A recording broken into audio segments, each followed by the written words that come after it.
El objetivo de este programa es el de estudiar el sistema de coordenadas cartesianas en el espacio y hallar las ecuaciones de algunos lugares geométricos en el espacio.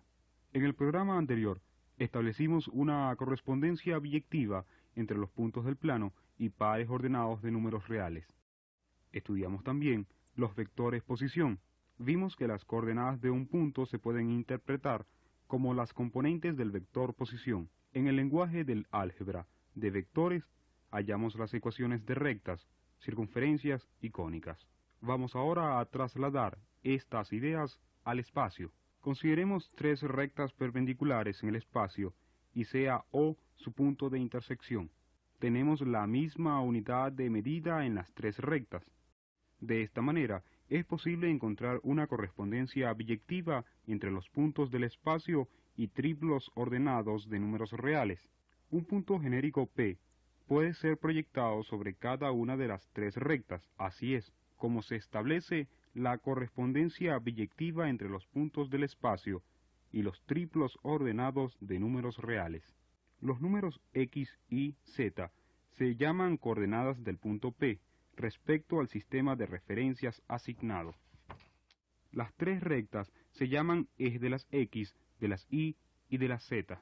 Por ejemplo, para hallar la coordenada Y de P, se procede de la siguiente manera. Trazamos una recta que pasa por el punto P y sea paralela al eje X. Esta recta la extendemos hasta cortar el plano formado por las rectas Z e Y. Después, bajamos una perpendicular al eje Y, paralela al eje Z. Así encontramos la coordenada Y de P. Igualmente, al caso del plano, podemos fijar la posición de un punto mediante un vector con origen en O. Tomaremos este punto de vista, aunque no digamos que estamos hablando del vector. Para resaltar este hecho, le pondremos a P una flecha encima. Consideremos tres vectores de longitud 1 sobre los ejes. Estos vectores los llamaremos Y, J y K. Veamos que el vector P lo podemos escribir como se observa en la pantalla. Consideremos la proyección del vector P sobre el plano XY. Esta proyección la hacemos paralelamente al eje Z. La proyección de P, es decir, P', es un vector en el plano. Sabemos que P' se puede escribir como ves en la pantalla. El vector P se obtiene sumando P' y Z veces K. Así obtenemos la descomposición de P. Es claro que el orden de la descomposición no afecta el resultado final. Supongamos que tenemos dos vectores P y Q. El vector suma P más Q tiene por coordenadas la suma de las coordenadas de P y Q. Sumar vectores corresponde a sumar coordenadas, y esta es la ventaja del punto de vista vectorial. A continuación caracterizaremos planos, rectas y esferas, es decir, hallaremos la ecuación de estos objetos, en otras palabras, una relación que solamente satisfagan las coordenadas de los puntos de la curva. Para lograr esto, comenzaremos por hallar una fórmula que nos permita calcular la distancia entre dos puntos y otra para el ángulo entre dos vectores. Comencemos por hallar la distancia entre dos puntos P y Q.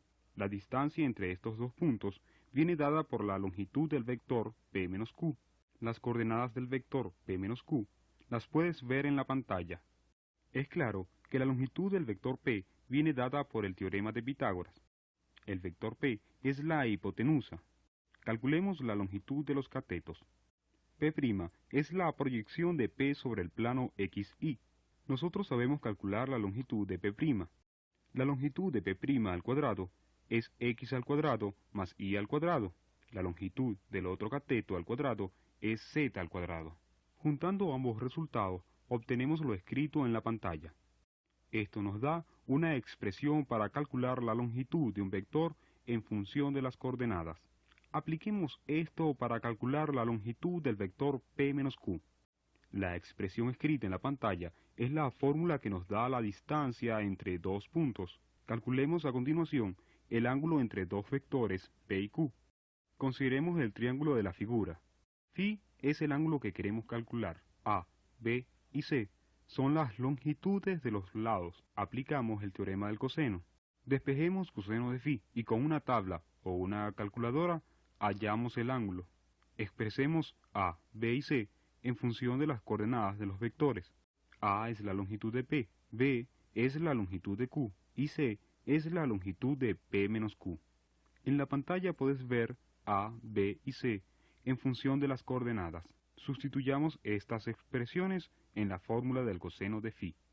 Obtenemos esta horripilante expresión. Gracias a Dios, es simplificable.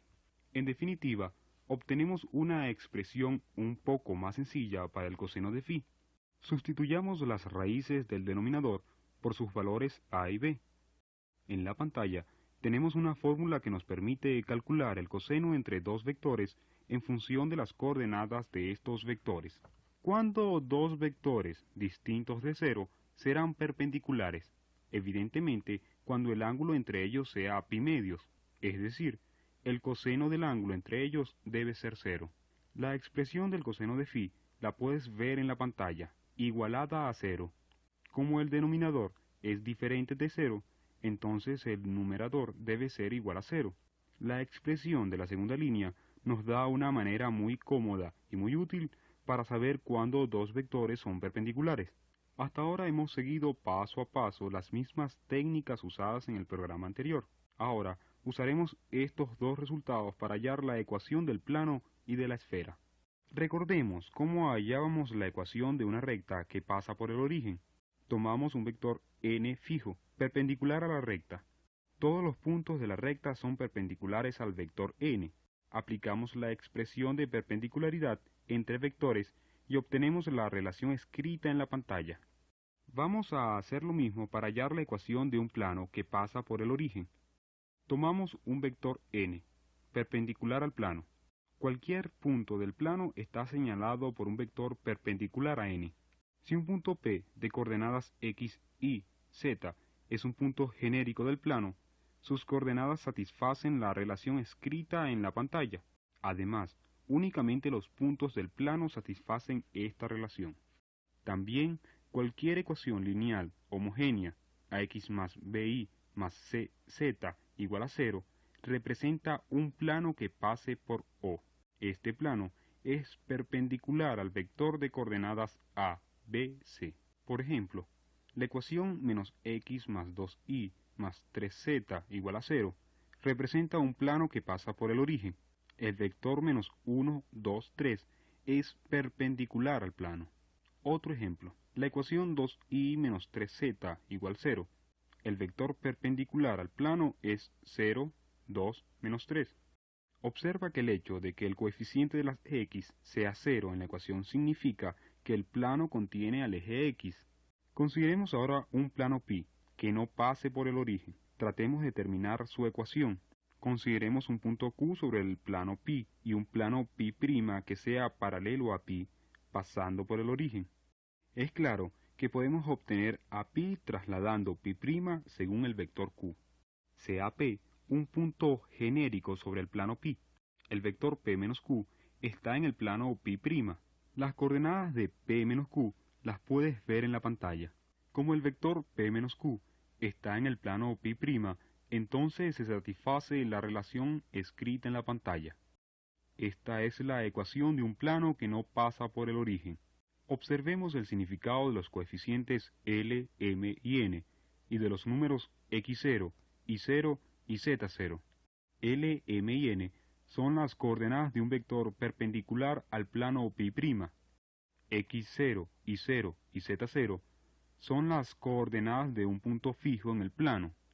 Podríamos haber tomado otro punto Q' fijo en el plano y habríamos obtenido otra ecuación equivalente. Ambas ecuaciones representan el mismo plano. Si quitamos los paréntesis en la ecuación de la primera línea, obtenemos la ecuación de la segunda línea. Los valores de A, B, C y D los puedes leer en la pantalla. Es decir, la ecuación de un plano no es otra cosa que una ecuación lineal de tres variables. Recíprocamente, toda ecuación lineal en tres variables representa un plano en el espacio. El vector perpendicular tiene coordenadas A, B y C. Observemos estos ejemplos. La ecuación de la pantalla representa un plano que pasa por el punto 1, 0, 0. El vector de coordenadas menos 1, 2, 3 es perpendicular al plano. Compara el ejemplo anterior con este. Aquí el plano pasa por el origen y en el otro caso no. Observemos estos ejemplos. La ecuación de la pantalla representa un plano que pasa por el punto 1, 0, 0. El vector de coordenadas -1, 2, 3 es perpendicular al plano. Compara el ejemplo anterior con este. Aquí el plano pasa por el origen y en el otro caso no. Otro ejemplo. La ecuación de la pantalla representa un plano perpendicular al vector 0, 2, menos 3. Este plano pasa por el punto 0, 2, 0. Compara el ejemplo anterior con este. En este caso, el plano pasa por el origen y contiene al eje X. ¿Cuál será la ecuación de una recta en el espacio? Sería raro que fuera la misma que en el plano, ya que aquí tenemos 3 dimensiones en vez de 2. ¿Cómo caracterizaremos la ecuación de la recta en el espacio?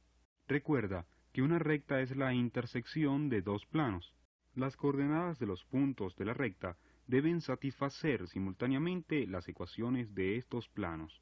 Podemos caracterizar una recta por un par de ecuaciones lineales. Es claro que estas dos ecuaciones no son únicas para esa recta, ya que hay infinitos planos que se cortan según esa recta. En otro programa veremos una manera más simple de caracterizar una recta en el espacio. Ahora, veamos cómo caracterizar los puntos de una esfera. Recuerda la fórmula que nos da la distancia entre dos puntos. Consideremos el centro C y un punto genérico P sobre la esfera. Como la distancia entre C y P es R, obtenemos la ecuación escrita en la pantalla. Elevamos al cuadrado y listo. En el caso de que el origen de coordenadas coincida con el centro, la ecuación adopta la forma de la pantalla.